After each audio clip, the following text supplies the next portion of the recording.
Hello and welcome to the Fab Show. This is the show where we explore our fabulous lives. And I am your host this week, Gloria Grace Rand. And I am so excited to talk about our subject, which is going to be all about putting self-care at the top of your priority list in not only in January as we start this new year, but the whole year round. So I've got some wonderful people here who are going to be sharing some amazing information. And so, I don't know, let's see, what are we waiting for? Let's talk.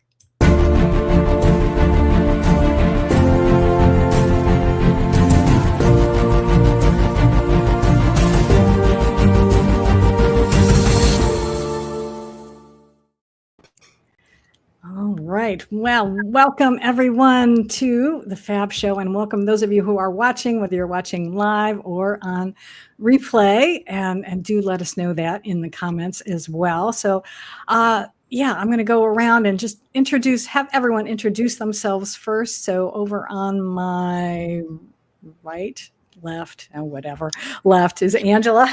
So if you could start us off and tell us where you're coming from right now.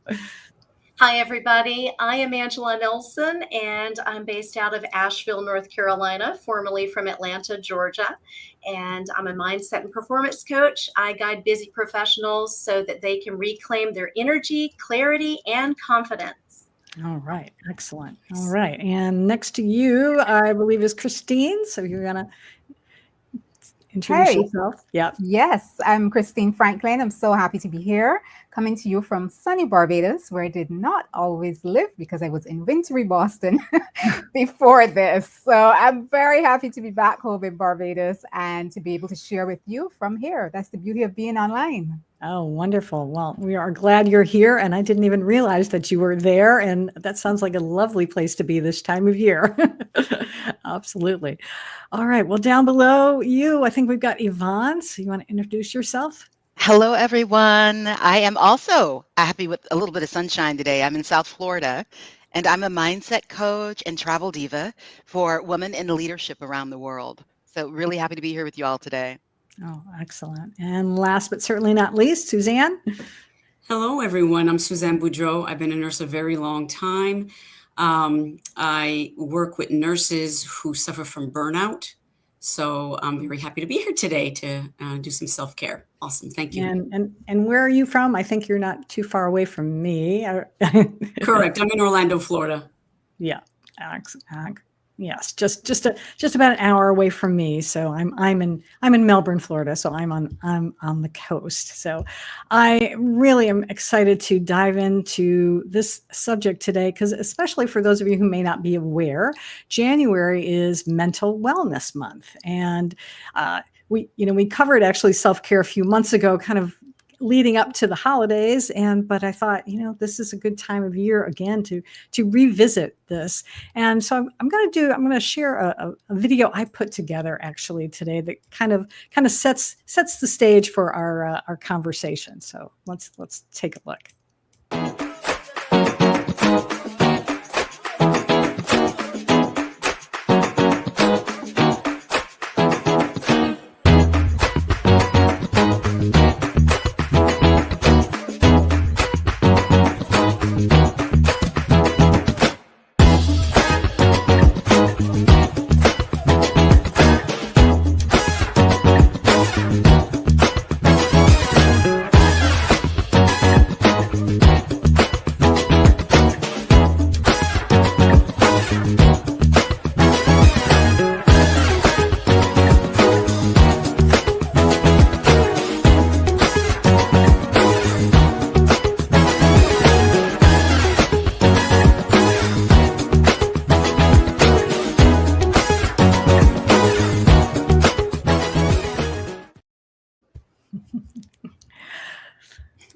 Well, yeah. So I thought that was really interesting, and I know we're going to dive into a lot of some of the other ways that people can practice self-care. But I thought I would start, just kind of throw this open to whoever wants to dive into just why is mental wellness so important? Who would like to chime in first? I'll be happy to chime in. All right, go for it. Thanks.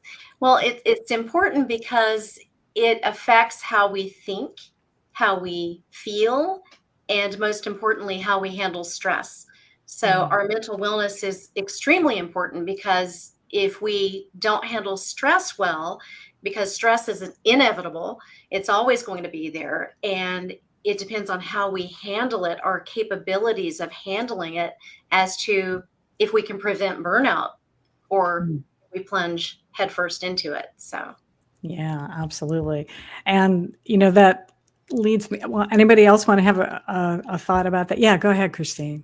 Yeah, it's so interesting that you talked about stress, Angela, because that's exactly what I've always honed in on in my training as an integrative nutrition health coach. There's so much emphasis, especially at this time of the year, on the physical wellness. People want to get fit, they want to eat well, and yet mental wellness somehow takes a backseat. So I have found, I actually became a health coach because I myself was a stressed out marketing manager. So this is a topic that's very near and dear to my heart. And all of that is nothing without mental wellness, because it really starts in the mind. It's how we feel, what our thoughts are like, that will guide how we can stick to an exercise routine. It can guide how we gravitate towards comfort food rather than things that we prefer to eat that we know will be more nourishing. So, it really is at the root of everything. And I think that's overlooked so often. Yeah, I agree with you 100%. And, Angela, you had mentioned burnout, and I think I was gonna do this afterwards, but I think I'm gonna go ahead and I'm gonna play Suzanne's video, because I know this is a subject near and dear to your heart. So I'm gonna go ahead and play this.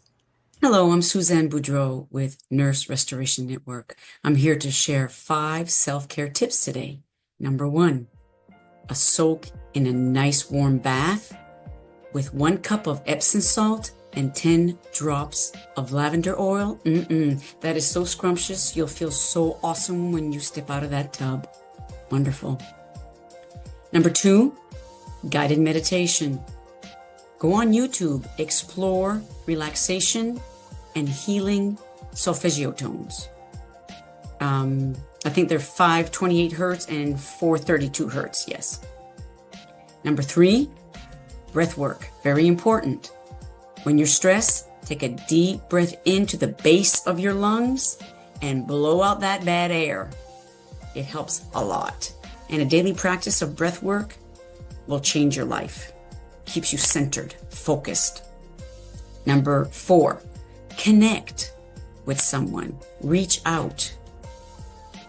Often we feel alone when we're going through hard times. Connect with someone. Express your feelings. Come up with a solution to make you happy.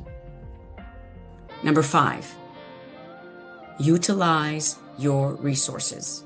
In other words, take advantage of the programs at your work, employee assistance, wellness centers, mental health services, whatever it is. Even your community has classes and courses. You may have activities you've been wanting to do for a long time. Do them, especially if it's stuff that you really enjoyed as a child. Get back to that. It'll give you such joy. No one can take care of you except you. Thank you for your time. Have a good day.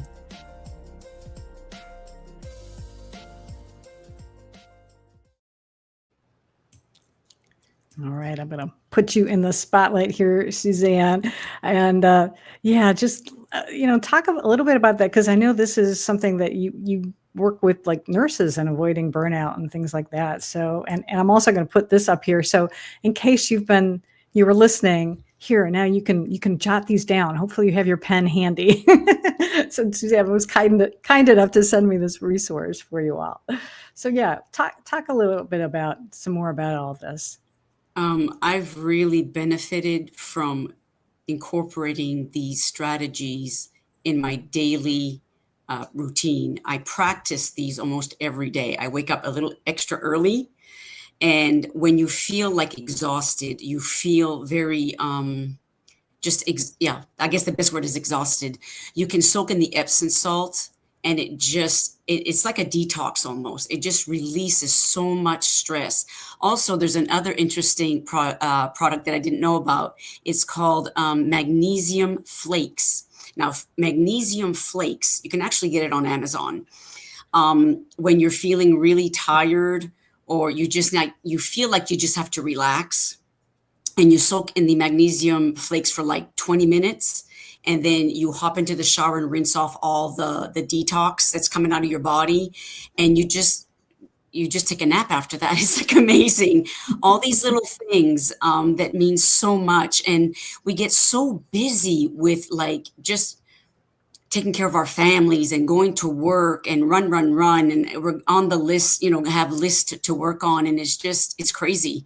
So we're the only ones that can really make the time, like taking your shower in the morning, brushing your teeth, getting your coffee is so important to take that 15 minutes every day and be grateful for what you do have, and do those little tips to make you feel good, and not feel that stress all the time, because we're all either corporate, or we're teachers, or we're nurses, or whatever your job is, that you're just had enough.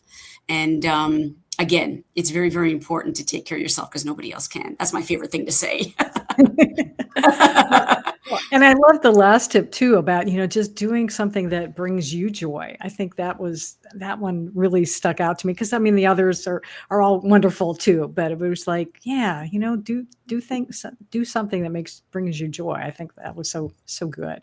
Especially if you think about when you were a child and there was something you really loved, whether it be bicycling, or going camping, or doing drawing, or painting, or whatever it is. Try it again and you'll be amazed. It's like, this is so cool. I forgot how much fun this was. You know what I mean? And it just gives you the simple joys in life. So yeah. I love yoga. So that's my thing. I love it. I can go almost every day. So you got to find what you truly enjoy and what really touches your heart, I guess. And releasing some of maybe the hurts that you have that bother you, or whatever. Anything that you choose to do that you remember enjoying so much, you need to try it again. It's really great. Absolutely. Awesome. Well, Yvonne, let's hear from you. What kind of tips or insight do you have in regards to this topic of self-care? Well, I immensely enjoy all those fabulous tips. And, I think a lot of times when we jump into this subject, we all have different definitions of what self-care is. So one thing I always recommend is that you look at the first part of it, self. You need to know who you are and what you bring to the table when it comes to these needs, because yours might be different from mine, and that's okay. And we all go through different phases. I like to refer to the metamorphosis of a butterfly. She starts out that chubby little caterpillar, and she comes out graceful and gorgeous, but we get to go through that many times. And so depending on where we are and what we're facing, our needs might be completely different. So whether it's something big or something small, I think that as women who are busy, we have to look at self-care every day. And perhaps, as Suzanne pointed out, if you're a morning person, start out that way. But if you're a night owl like me, don't you dare go to sleep without stretching and breathing and journaling. And if you got to scream and get it out, or you want to laugh and dance, whatever it takes, just appreciate that self-care is not an option. It is essential. Oh, absolutely. Yeah. I love that. And I can relate to even doing a scream, because I will tell you that long time ago, when I used to work in television, working for a business shows, after the end of, we would do a show 5 days a week. And on Friday nights, our director would always have us do a primal scream. He would go 1, 2, 3, and we would all go, ah! And it was such a lovely release from the stress of, putting on a live show 5 days a week that was seen nationally. So yeah, sometimes you just got to do that. And if you're alone in your, house, nobody's going to know. So, I want to put, actually, I think what I'm going to do, I'm going to go ahead and play, we're going to go to, not Suzanne, because we just heard Suzanne's. I'm going to play Angela's video right now. Hello, I am Angela Nelson, a mindset and performance coach with Achieve Wellness Together. And I understand how challenging it can be to fit self care into a schedule that's already jam packed. So today, I'd like to share with you 3 quick self care hacks that you can start implementing today. Number 1 is the hydration habit. Make sure that you have a water bottle with you at your desk, in your car, in your bag, so that you can sip throughout the day. Staying hydrated is a great way to boost your mood and elevate your energy and your focus. It's like self-care in a bottle. Number 2 is to have a mindful moment. Take 60 seconds out and just practice deep breathing in and out. Better yet, take a walk outside. It's a great way to reset yourself and your mind for the next task at hand. Number 3 is a boundary break. Say no to one thing this week that drains you. By reclaiming your time, that is one of the greatest gifts of self-care that you can give to yourself. So remember, when it comes to self-care, it does not have to be challenging or difficult. It can be as simple as these 3 quick self-care hacks that I shared with you today. So which of these will you get started with? I hope you found this helpful. I am Angela Nelson, a mindset and performance coach with Achieve Wellness Together. Thank you so much. Hope you have an amazing day.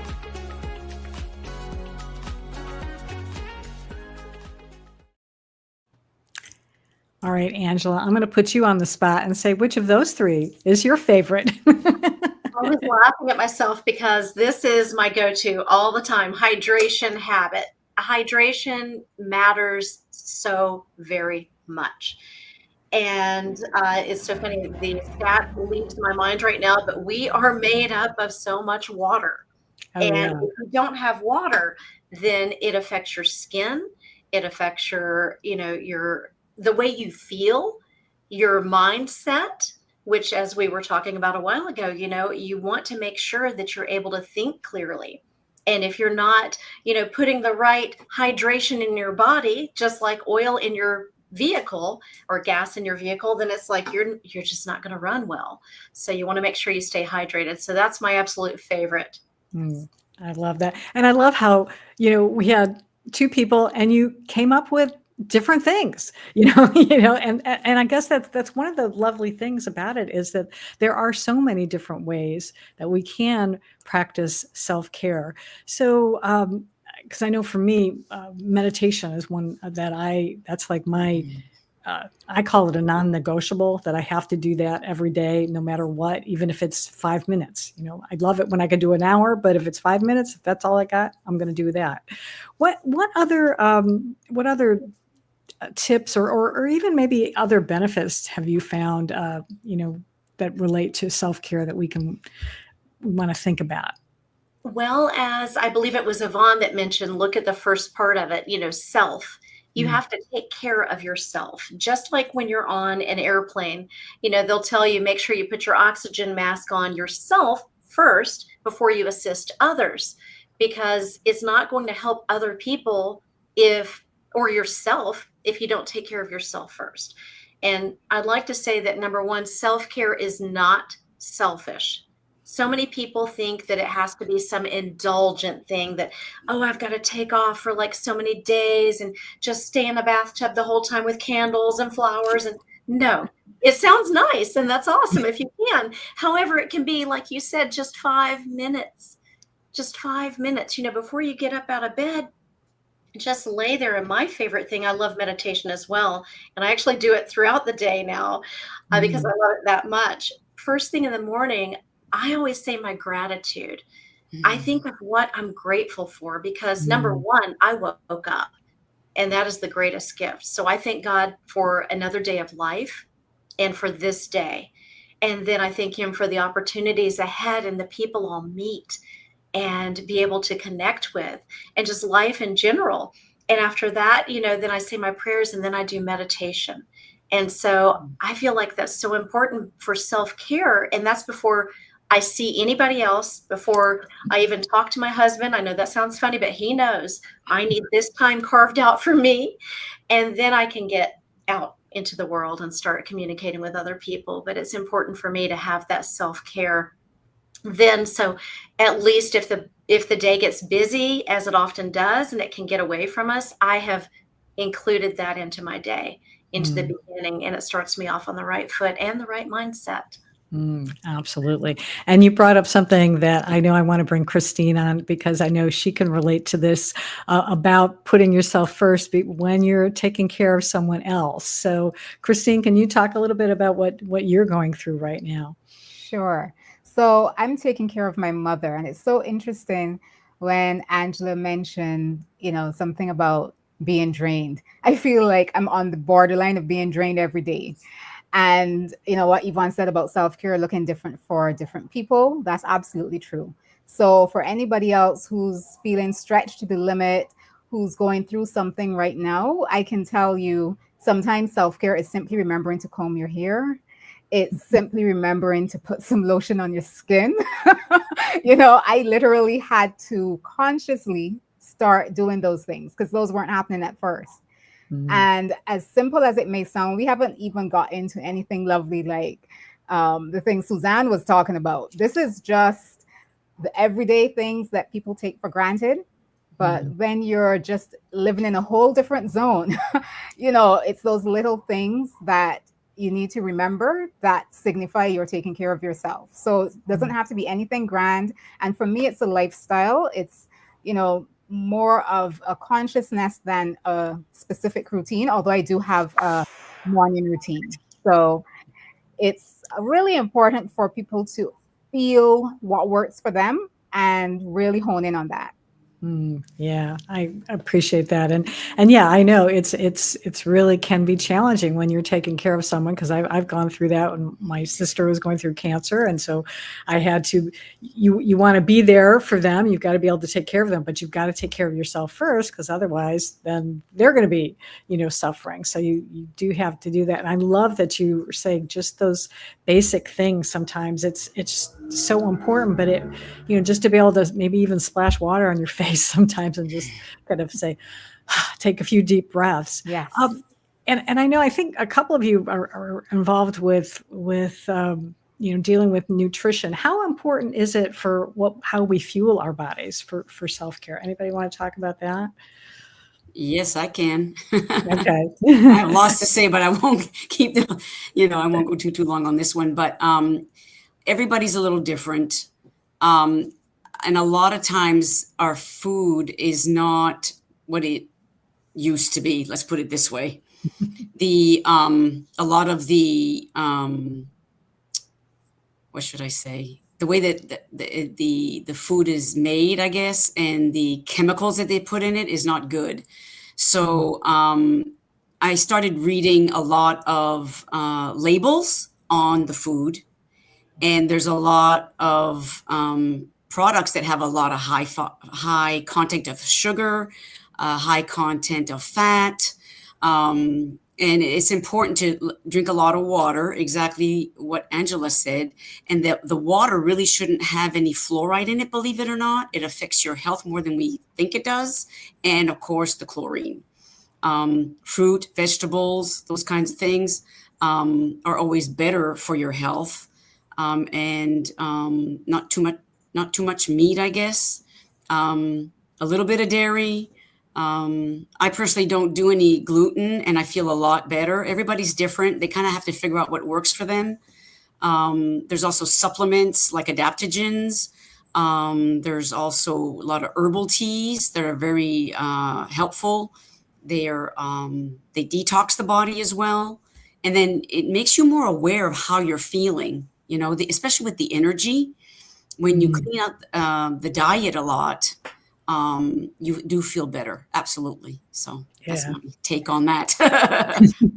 Well, I love it. And I can attest to that as well, because I have been eating much more, doing a lot more cooking. I mean, frankly, I'm like making my own meals, and I'm not really going out to eat as much. And I'm just cooking, I do eat some meat, but I do try to get, organic and grass fed and things like that. So at least it is as healthy as I can get it. And I have a lot more energy now, and it's very good. I Amazing. appreciate it myself, for sure. One thing I wanted to do and talk about, maybe we can talk about this as well, is that, because I'm going to play another video, and maybe we can talk about this after and see what you think of it. Because we've been talking a lot about legacy on this show over the last few months, and I was trying to relate. We've got a lovely video that talks about the legacy that you leave behind, and I'm wondering. My thought is that, if we aren't taking care of ourselves, then we're not going to be leaving a good legacy behind. But I'm gonna play this lovely video that a good, wonderful friend of our show, Skip, who goes by the name Steampunk Poe, did, and then we'll talk about it afterwards.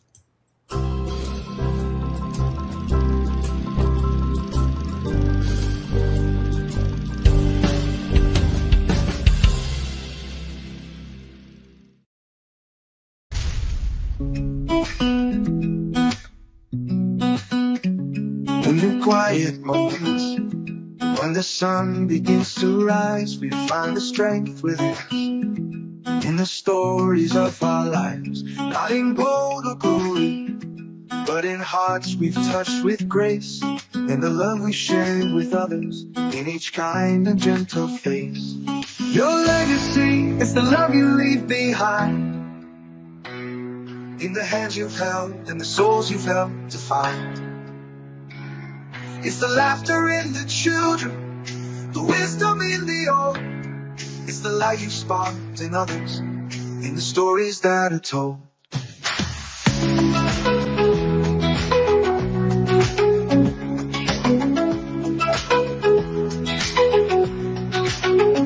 Through the trials and the triumphs, in the battles that we fight, it's the courage and the kindness that will always shine so bright. In the lessons that we teach and the dreams that we inspire, in the way we lift each other higher and higher. Your legacy is the love you leave behind, in the hands you've held and the souls you've helped to find. It's the laughter in the children, the wisdom in the old. It's the light you sparked in others, in the stories that are told. In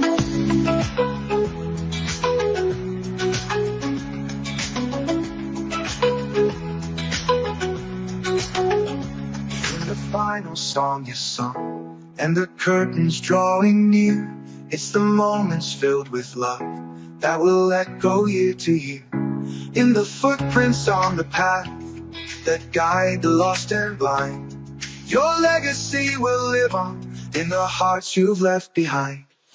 Your legacy is the love you leave behind, in the hands you've held, the souls you've helped to find. It's the laughter in the children, the wisdom in the old. It's the light you've sparked in others, in the stories that are told.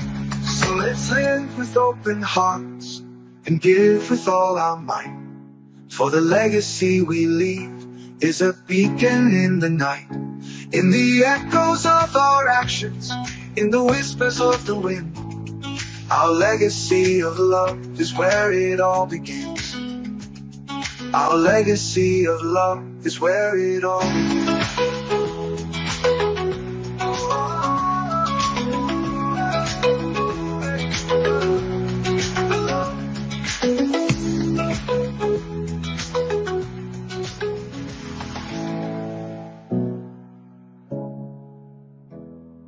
Your legacy will live on in the hearts you've left behind.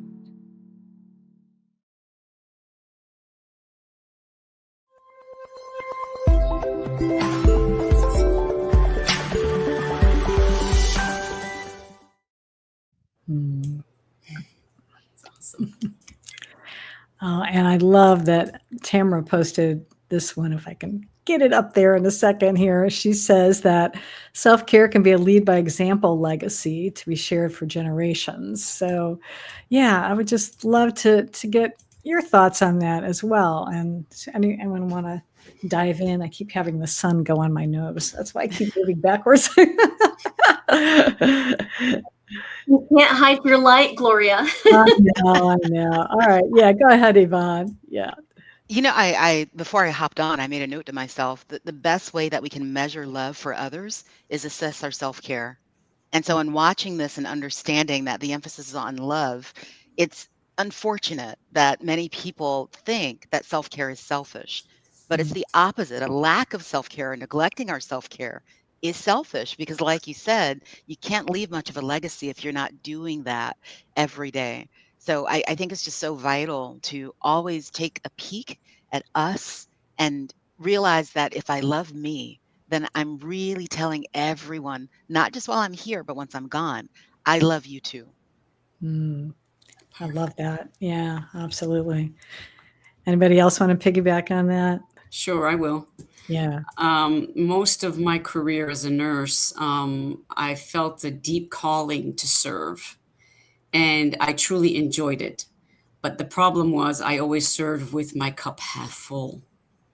So when my cup is half full, I'm not taking care of myself. When my cup is full, I'm ready to give and serve with good energy, with, no resentment, with no fatigue, that kind of thing.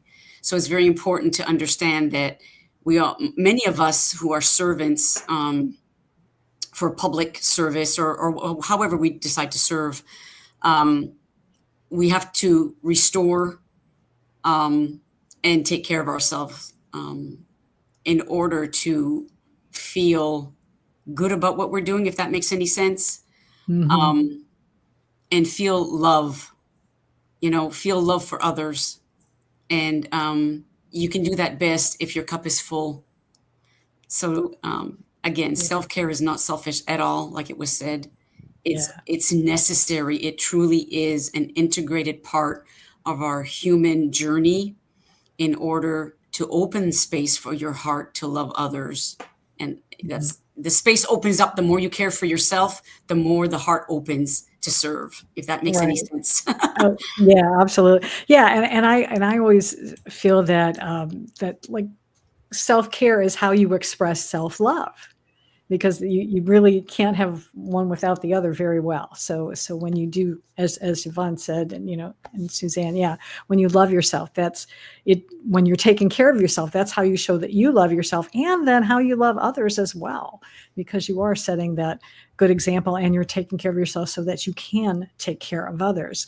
And which brings me to another question: is because I have talked with a lot of other guests and things over the years, and in different formats. And one word keeps coming up a lot is resilience. And so I wonder what your take is on like resilience and mental wellness. Maybe you want to tackle that one. Angela, maybe, or Christine. Christine, go ahead. Yeah. Right. So I can definitely tell you about resilience because I feel like I've been on such a journey and I've had to pivot even in the way that I deliver my business, moving from working with clients, which is just not possible, balancing that with caregiving, to having things that can happen without me, and it's again a mindset where part of self-care and your approach to life is where you take a look at what is working for you honestly, very, very honestly. And even if it seems difficult, you know that this just does not feel good, whether it's that you can't balance it with everything else that's going on, or whether it's just not aligned with you for some reason. I think it's extremely important as a part of self-care and self-love to really be mindful of that as we walk through the different journeys that we're presented with in life, because there will always be different stages and different phases that we go through. So as we tune in, then we have this sense that we need to be able to pivot, make some changes, and be open to it. That's really important as well. So that we can continue to have a vibrant life even through anything that's presented. And a part of that too is we talked about the connection with people. I saw a bit of that come up. That's really important, reaching out to others for support. But another part of that for me that's been huge has been spiritual connection. I think we need both. We need the supernatural connection and we need the earthly connection.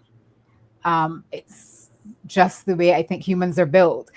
And when we have both of those can equip us to really be resilient. It gives us some of that fuel beyond food that can help us to move forward, even when it seems like things are really, really difficult and there's so many obstacles. So resilience is absolutely essential if you're going to maintain a certain level of self-love throughout your life. I love that. And we're going to talk more about that in a second, but I've been seeing a bunch of purple hearts come up. So I'm going to play a little video and then I'll explain about it after.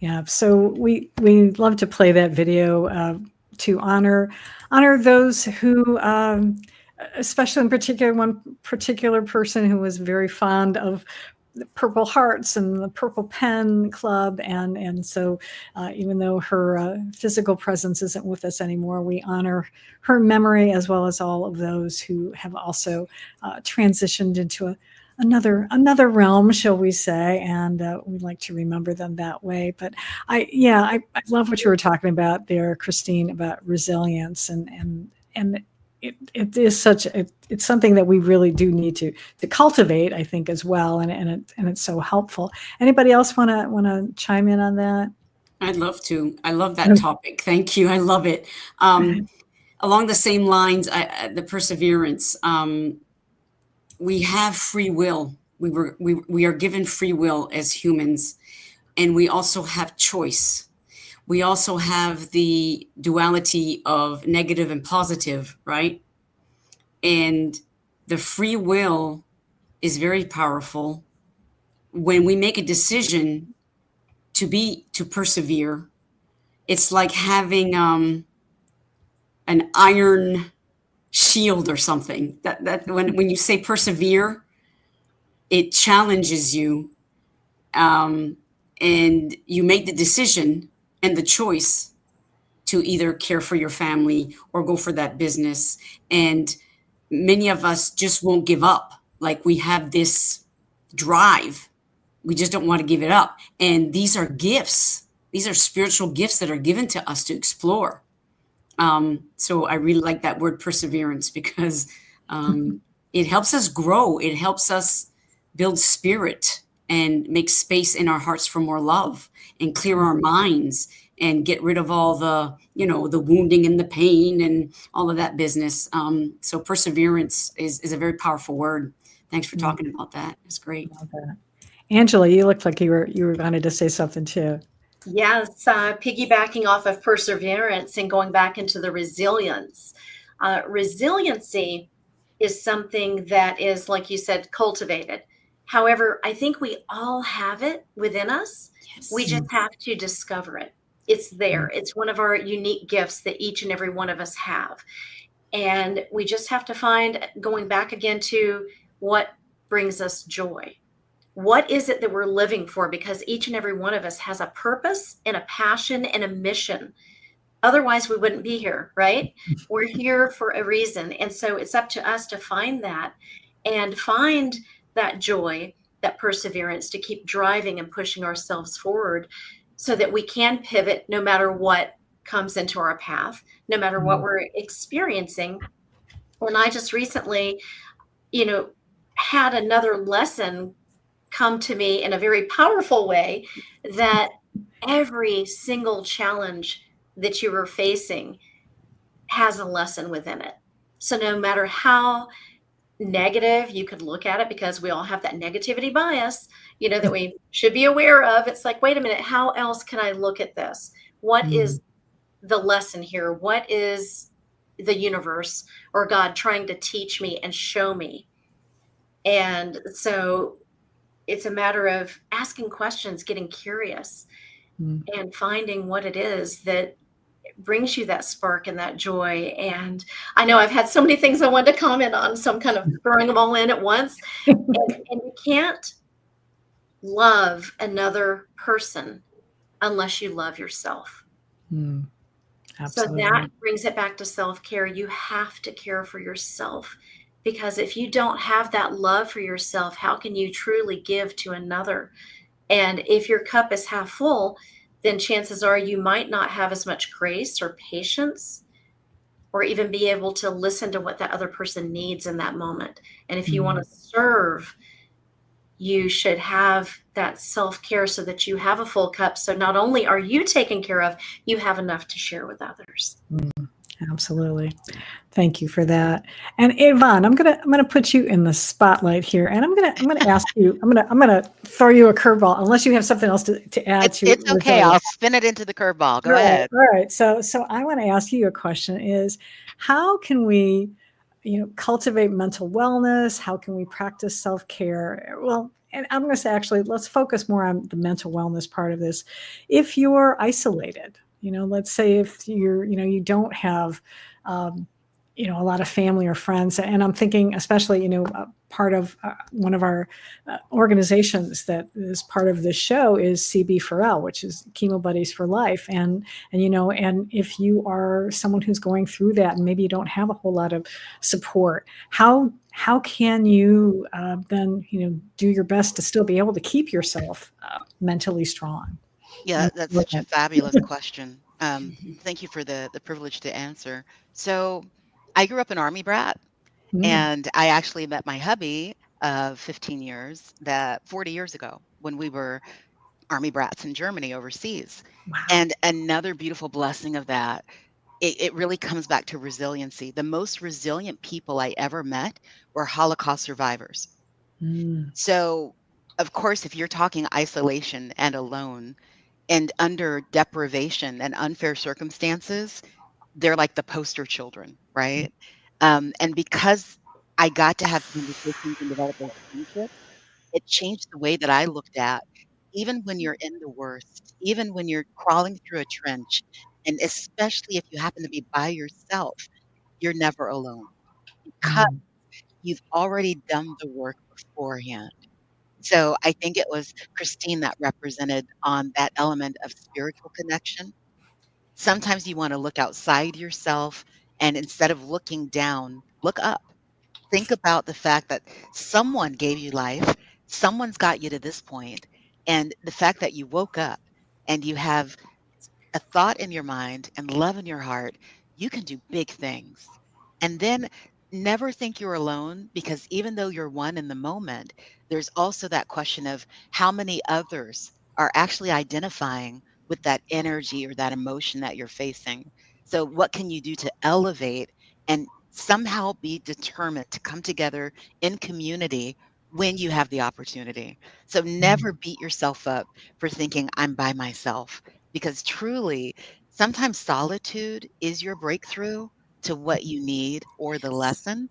And then when you can get back to being with someone else, you never know how you're going to pay that forward. Oh, I love that. Oh, that was perfect. Thank you so much for sharing all that. And I love how Tamara's been saying that, that our organization is for, anyone who is feeling alone. There's a Facebook group that you can join. In fact, that's called, Chemo Buddies for Life. And actually our production coordinator for our show does some wonderful chats on Friday nights. So, take advantage of that. And so, this hour is flying by quickly. And so we've got about about 10 minutes or so left in the show. Any other wonderful, yeah, and thank you for that. Actually, you know what? I'm going to do this first before we jump into it. Yes, just as a little reminder, because that was, and it was also a mic drop, but I'm not going to do the mic drop video. I love it. Any other, last, start thinking any other last thoughts or anything else we've talked about? How else can we either self-care practices that we want to do, or any other, you know, responses maybe sometimes when you maybe deal with family who are like, why are you taking time for yourself when you should be taking care of me, kind of thing. Angela, did you wanted to say something? Yes. And then as soon as you said family, I thought, ooh, I've got another one. A lot of us, especially as women, I think we say yes because we don't want to disappoint. And maybe we lean towards the people pleasing, or maybe we have been brought up to where we're always supposed to say yes to, helping this person, helping that organization, doing this, doing that. And so often we don't say yes to ourselves. And no is one complete sentence. If there is something that drains you, something that does not bring you joy, something that does not feel right, you have the right to say no to that so that you can reclaim your time for yourself and your self-care. And that's extremely important, setting boundaries and making sure that you protect yourself and your energy because you're worth it. And self-care doesn't have to be extravagant. Again, it can be simple. And just know that you are worthy of self-care. And just like a plant, you want to make sure that you water yourself, you give yourself the right nutrition and also the right thoughts. Look at what you listen to, what you read, what you watch. It's all things that you're ingesting, you're digesting and processing into your spirit, into your body, into your mind. And so you want to make sure you have good things, healthy, positive things that you're saying yes to. I love that. That is so important. That last point, I didn't even had forgotten about it, but yeah, the things that you read, what you're watching, don't necessarily spend so much time on the news, but because it'll drive you crazy. In fact, I was at a bonfire with some friends last night, and they were, talking about things that they watched, and I'm like, I try to just not pay too much attention to that anymore, because it will drive up your blood pressure. So anybody else want to chime in here? How about you, Christine? We haven't heard from you in a little bit. Sure. I actually was thinking as Angela was talking about the importance of boundaries as well, because it's huge. And I think women in particular have the most challenges with it, because many of us tend to be people pleasers like I used to be. And it's a constant battle because I kind of default to that sometimes, and then I have to pull myself back. But one advantage of the isolation, as we were just talking about earlier, the isolation of caregiving, because it does feel like an isolated world. And for me, I'm an only child. So it really does feel like everything is on me. I've always been big on boundaries, and I've really pumped that up. And it's made me stop and slow down. So it's a zone that I think I needed to be in, because I unapologetically will say no to so many things now because I just can't. I just literally know immediately this is not going to work for me, So it doesn't have to take something as life-changing as being a caregiver to get to that point.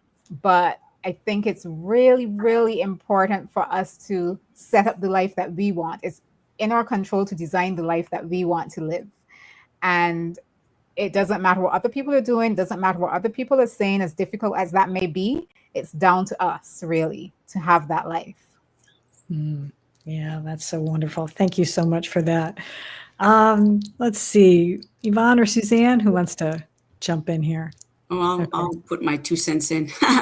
I love the topic of boundaries being a nurse or a teacher, a lot of us have problems with that because our identity, our personality really gets fed by pleasing and caring for others. It feeds our self-esteem. There's a book called The Enneagram. There are 9 main personalities. And if you read this book, it really helps you understand how you see the world, how you perceive the world, and how you contribute to it. So the boundaries that these ladies were talking about is quite fascinating. I started to do exactly that. Like I'd have feelings that I don't want. No, I really don't want to do that. No, like, and before I wouldn't even think anything of it. I would displace myself. I'd drop everything, but it didn't make me happy, like deep down. So the boundary topic is very interesting. When I started setting the boundaries, like, no, I'm sorry, I can't do that today, or it doesn't work for me, I would feel shame and guilt. And I'm there, what is going on? So now that you've mentioned you need to do set those boundaries to feel good and honor what you want and honor your feelings. So thanks for that topic. That's awesome. Yeah. Go ahead, Yvonne. Yeah, and I mean, such beautiful points. But one thing I want to circle back to or really emphasize is self-care has to be proactive. Mm. I think a lot of times, because of the subject of burnout briefly came up, we tend to run and rally and think we get a prescription for self-care after we're sick. But why not do it first, you know? And I know it's easy to laugh at, but the reason it comes from the heart. Between taking care of my mom when she had a cancer diagnosis, losing my father to a coma, watching my husband be told by doctors he'd never walk again and not being able to for 2 weeks, but helping each other, praying through that and coaching so he could again. We never know what curveballs life is going to throw us. But one thing I promise is when you've done the work and you see self-care as an integral part, just like others said, drink your water, do your stretches, take a breath. If self-care is a part of your essential functioning, then it doesn't matter what comes. And a lot of people say, there's no way you went through all that because you're too positive. But I'm here to tell you the secret was self-care. It's just so vital. And I think that all of us have an obligation to make it our mission to ensure that we take time to tell people how important it is and don't just make it, lip service, live it, because our actions are always going to speak louder than our words. Mm. I appreciate that. And what just occurred to me, and I'm a little surprised nobody thought of this, or maybe you did, and I missed it somehow. But I think the other thing, another component of self-care is laughter. When we were kids, we laughed all the time. As adults, we can be, and I've been accused of being, oh, you're so serious. And it's like, okay, I'm sorry, but there's serious things going on, but they're right. You do need to laugh. And I think that's a great part of self-care as well. So I'm going to go around one more time, and I want you each to, take like about 30 seconds and just give one last tip.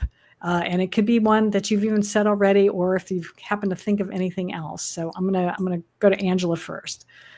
One last tip. I think I already touched on this, but I want to remind everybody that self-care is not selfish. It is the best thing you can do so that you can show up authentically as yourself and as the best version of yourself for not only yourself, but others as well, those that you love and care about. So it's not selfish. Very good. All right. Christine, how about you?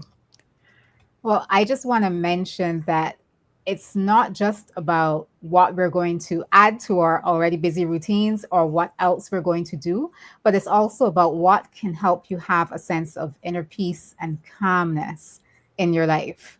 And help to bring you back to who you are and what feels good to you. And particularly for our healers and those who are serving others, as Suzanne mentioned from her nursing career, there's such a thing as compassion fatigue. And I really just want to touch on that. We really do need to take care of ourselves to be able to take care of others and create that space for downtime.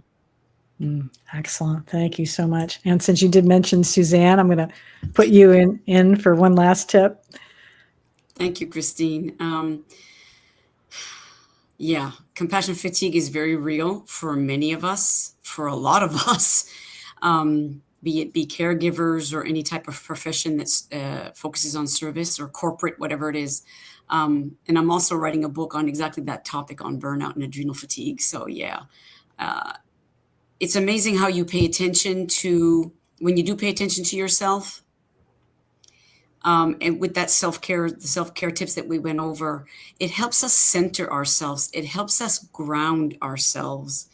It also, over time, can help us understand how we are truly divine beings, and that our hearts have so much potential to create beautiful space to support and heal wounding and clear the mind, clear the mind with good thoughts, and believe in ourselves, that we can contribute in wonderful ways.